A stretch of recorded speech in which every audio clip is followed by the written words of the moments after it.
Hello बच्चों, let's see this question. Match the columns and choose the correct option among the options given. Note each statement in column 1 has one or more matches in column 2. Column 1 है हमारे पास और column 2 है. Column 1 में हमारे पास basically gases दिए हुए हैं at different temperatures, और कॉलम 2 में हमारे पास जो स्टेटमेंट्स हैं वो दिए हुए हैं उनके ट्रांसलेशनल काइनेटिक एनर्जी से रिलेटेड. और इसके मैचिंग पे हमारे पास यहाँ पर चार अलग अलग ऑप्शंस गिवन है. तो चलिए इस क्वेश्चन को सॉल्व करते हैं बच्चों. और सबसे पहले तो ये देखते हैं कि इस क्वेश्चन को सॉल्व करने के लिए हमारे पास कौन से की कॉन्सेप्ट की जानकारी होनी चाहिए. देखिए, की कॉन्सेप्ट की अगर हम बात करें तो इस क्वेश्चन को सॉल्व करने के लिए जो हमारे पास की कॉन्सेप्ट होना चाहिए वो है काइनेटिक एनर्जी निकालने. कैसे निकालते हैं काइनेटिक एनर्जी का? बेसिकली हमें फॉर्मूला पता होना चाहिए. तो काइनेटिक एनर्जी, अगर एवरेज काइनेटिक एनर्जी की बात की जाए तो that is equals to 3/2 NRT. ठीक है. ये फॉर्मूला हमें यूज करते हुए सारे के सारे गैसेस के लिए हमें कैलकुलेट करना है कि इसका काइनेटिक एनर्जी से क्या रिलेटेड जो स्टेटमेंट्स है वो सही है या गलत है. सबसे पहले एक कंसिडरेशन करते हैं बच्चों कि हम कंसिडर कर लेते हैं कि हमारे पास एक मोल है हर गैस का. 1 मोल ऑफ एवरी गैस. ठीक है. गैस का हमारे पास, हर गैस का 1 मोल हमारे पास है. अब समझिएगा, जो हमारे पास पहला गैस है, ठीक है, तो ए की बात करते हैं. वहां पे दिया हुआ है H2 है. वो है कितने पे? वो है 300 केल्विन पे. अब बच्चों इसके लिए समझना कि काइनेटिक एनर्जी की वैल्यू क्या हो जाएगी. काइनेटिक एनर्जी की वैल्यू हो जाएगी 3/2. अब मैंने आपको बोला ना 1 मोल कंसिडर कर लेना है, तो एन के लिए तो सबकी वैल्यू वन ही आएगी ना. तो 3/2 R इंटू 300, और ये वैल्यू आएगी जूल में. ये वैल्यू कितनी हो जाएगी? ये हो जाएगी 450 R जूल. ठीक है, 450 R जूल. मैं आर की वैल्यू यहाँ पे सब्स्टिट्यूट नहीं कर रहा क्योंकि वो तो कांस्टेंट होगी सबके लिए. तो 450 R जूल हो गया ये. अब ये देखिए कि ये 1 मोल गैस के लिए, तो 1 मोल गैस का कहने का मतलब कि ये 2 ग्राम H2 गैस के लिए हुआ होगा, क्योंकि उसका मोलर मास, 1 मोल का मास कितना होगा? 2 ग्राम. तो 2 ग्राम के लिए हमारे पास 450 R जूल एनर्जी है. तो 1 ग्राम के लिए H2 गैस के लिए कितना हमारे पास एनर्जी होगा? 450 R/2 joule, that is equals to 225 R joule. ये हो गई वैल्यू हमारे पास पर ग्राम के लिए. पर ग्राम की वैल्यू आ गई है. ठीक है. या फिर इसको आप काइनेटिक एनर्जी पर ग्राम भी लिख सकते हैं, पर ग्राम. ठीक है. तो एक चीज हो गई हमारे पास. अगला हमारे पास बी क्या कह रहा है? बी है हमारे पास CH4 gas at 400 kelvin. CH4 gas at 400 kelvin. आइए इसको सॉल्व करते हैं अब यहाँ पे. तो काइनेटिक एनर्जी पहले तो क्या हो जाएगी इसकी? 3/2 RT, क्योंकि 1 रखना है number of mole. Values put कर देते हैं. 3/2 R, टेम्परेचर है 400, ये वैल्यू आएगी जूल में. तो ये कितना आ जाएगा? ये हो जाएगा 600 R जूल. अब अगेन ये 1 मोल के लिए एनर्जी है. तो 1 मोल के लिए है एनर्जी, इसका मतलब इसका मोलर मास CH4 का होता है, molar mass of CH4 is equals to 16 gram per mole. Right. तो ये जो 600 R जूल है ये 1 मोल के लिए है, यानी कि ये 16 ग्राम CH4 गैस के लिए काइनेटिक एनर्जी है. 16 ग्राम CH4 गैस के लिए काइनेटिक एनर्जी आती है 600 R जूल.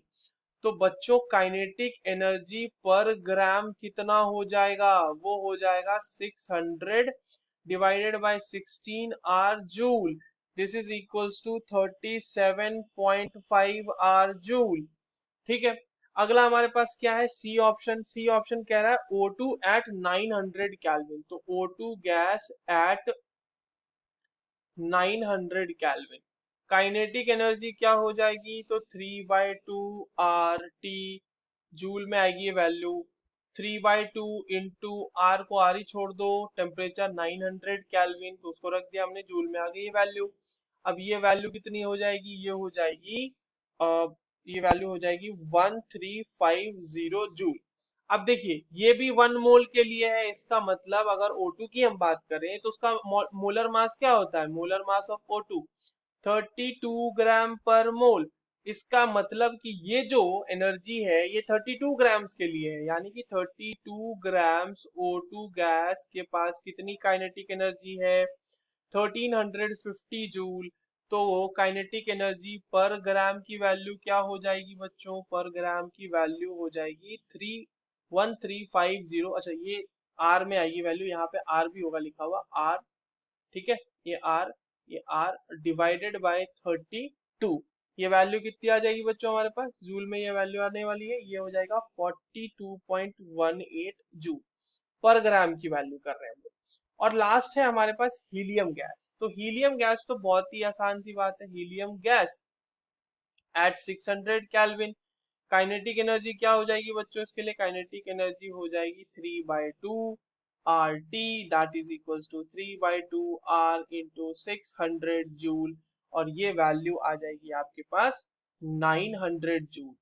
ये जो है इसका मोलर मास होता है 4 ग्राम, ठीक है।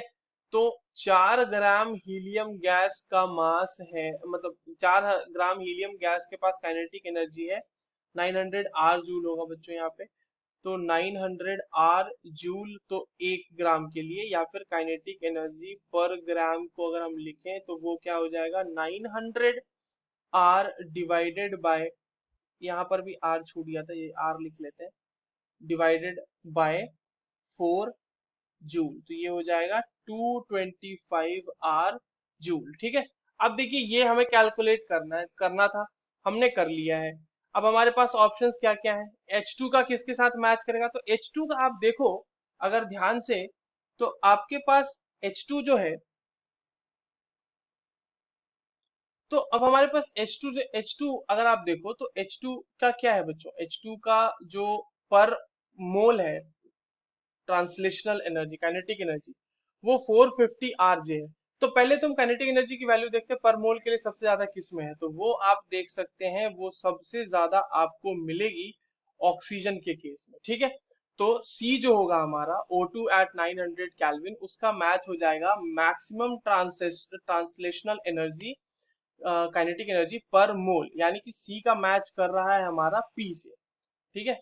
तो इसको लिख लेते हैं A B C D, सी का मैच कर रहा है हमारा पी से, ठीक है। बी के केस में आते हैं बच्चों, अ, और ये हो गया हमारे पास, ठीक है। तो मैक्सिमम ट्रांसलेशनल एनर्जी हो गया, मिनिमम ट्रांसलेशनल एनर्जी पर मोल किसके लिए आ रहा है, मिनिमम ट्रांसलेशनल एनर्जी पर मोल की वैल्यू आ रही है, वो आ रही है आपके लिए हाइड्रोजन के लिए। तो ए मैच किससे करेगा, minimum translational energy per mole, that is given in the option R, ठीक है। नाउ अगला इसका क्या होगा, ए का एक और चीज देख लीजिए। अब हम लोग देखते हैं कि मिनिमम और मैक्सिमम ट्रांसलेशनल एनर्जी पर ग्राम के केस में, पर ग्राम में अगर आप देखोगे तो H2 की वैल्यू जो है वो सबसे ज्यादा मिलेगी आपको एज कंपेयर टू अदर्स। देखिए यहाँ पे पर ग्राम वैल्यूज है, और H2 की वैल्यू के बराबर ही आपको हीलियम का भी मिलेगा। तो H2 का पर ग्राम में मैक्सिमम वैल्यू है, तो मैक्सिमम ट्रांसलेशनल एनर्जी पर ग्राम में मैच कर जाएगा हमारा H2 यानी कि Q में, और साथ ही साथ D भी मैच आपका कर सकता है Q से, क्योंकि उसमें भी वैल्यू सेम ही आ रही है। B के केस में क्या था, CH4 गैस एट 400 केल्विन, इसके लिए आप देखो तो सबसे कम वैल्यू आई है पर ग्राम में, यानी कि मिनिमम है ये। तो minimum translational energy per gram, this is given in the value S। तो देखिए यही है आपकी मैचिंग A Q, और ये हो गई हमारी बात, हाँ ठीक है। तो ये हो गया हमारे पास, पर ग्राम में भी हमारे पास हीलियम को तो देखेंगे अगर तो नहीं आएगा, चलिए। तो हमारे पास जो ऑप्शन होगा इसके अकॉर्डिंग, ए का क्यू आर, बी का हो जाएगा एस, ए का क्यू आर, बी का एस, सी का पी, डी का Q, this is given in the option number D. I hope you understood this well, all the very best.